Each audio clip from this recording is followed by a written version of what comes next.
ఈరోజు కేటీఆర్ గారు రాజ్భవన్ పోయి గవర్నర్ కలవడం నిజంగా కేటీఆర్కి ఏమన్నా సిగ్గు సెరుగు ఉండాలి.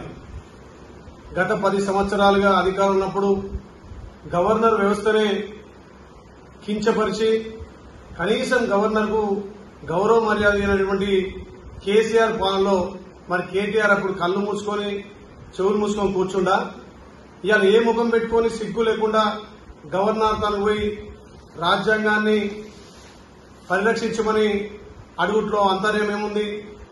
గత 10 సంవత్సరాలుగా కనీసం గవర్నర్కు గౌరవ మర్యాదలు ఇవ్వని మీరు ఏ ఒక్క ఎంపీకి గాని ఏ ఒక్క ఎమ్మెల్యేకి గాని కనీసం గౌరవ మర్యాదలు లేవు. ప్రోటోకాల్ల ఇబ్బంది పెట్టినటువంటి మీ ప్రభుత్వం ఇవాళ పార్టీ ఫిరాయింపులు చేస్తామంటున్నారు. మరి గత 10 సంవత్సరాలుగా మీ అయ్య కేసీఆర్ గెలిచిన ఎమ్మెల్యేలను అదే రాజ్భవన్ లో పక్కపాట్లో గెలిచిన ఎమ్మెల్యేలను అదే రాజ్భవన్ లో తీసుకుపోయి మంత్రులుగా చేసినప్పుడు మరి నీ తెలివి ఎక్కడ పోయింది? ఇలా పక్కపాట్లలో స్వచ్ఛందంగా పాటలు చేస్తుంటే ఇలా రాజ్యాంగం పరిరక్షించమని అంటున్నావు, రాజ్యాంగాన్ని తుంగలో దొక్కినంటున్నావు. మరి నీ సిగ్గు సరే పెట్టిపోయింది. ఇలా స్వచ్ఛందంగా చేరుతున్నారు. ఆ రోజు మా కాంగ్రెస్ పార్టీలో చేరినటువంటి పక్కపాట్లో గెలిచినటువంటి ఎమ్మెల్యేలను తీసుకుపోయి మీ అయ్యా మంత్రిగా చేసినప్పుడు నీ తెలివెక్కడ పోయింది? కనీసం మీ 10 ఏళ్ల పాలనలో ఏనాడైనా మీరు గవర్నర్ను గౌరవించిరా? రాజ్యాంగాన్ని కించపరిచింది మీ అయ్య కేసీఆర్. ఇలా హైదరాబాద్ ను మీరు డ్యామేజ్ చేసిరు.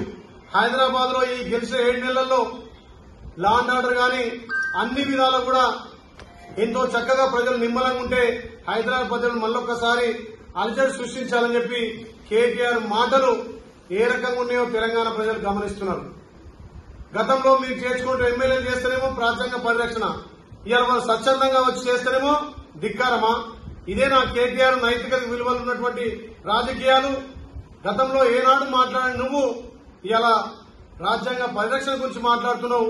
ఆ రోజు డాక్టర్ బిఆర్ అంబేద్కర్ రాసినటువంటి రాజ్యాంగం కాదు, కల్వకుంట్ల రాజ్యాంగాన్ని నడిపింది కేసీఆర్, కేటీఆర్, హరీష్ రావు. ఇవాళ మరి సన్నాయి నొక్కులు నొక్కుతున్నటువంటి కేటీఆర్ కు సిగ్గు శరం ఉండాలి. ఒక దళిత బిడ్డ సీతక్కను కనీసం ప్రగతి భవన్ కూడా మీరు అపాయింట్మెంట్ ఇయ్యలే. ఒక గద్దర్ను 3 గంటలు ఇలా ప్రజాభవన్ ను పోకుండా కూర్చోబెట్టి ఇలా సెక్రటరీ పోకుండా కూర్చోబెట్టిన ఘనత మీ అయ్యా కేసీఆర్ ది.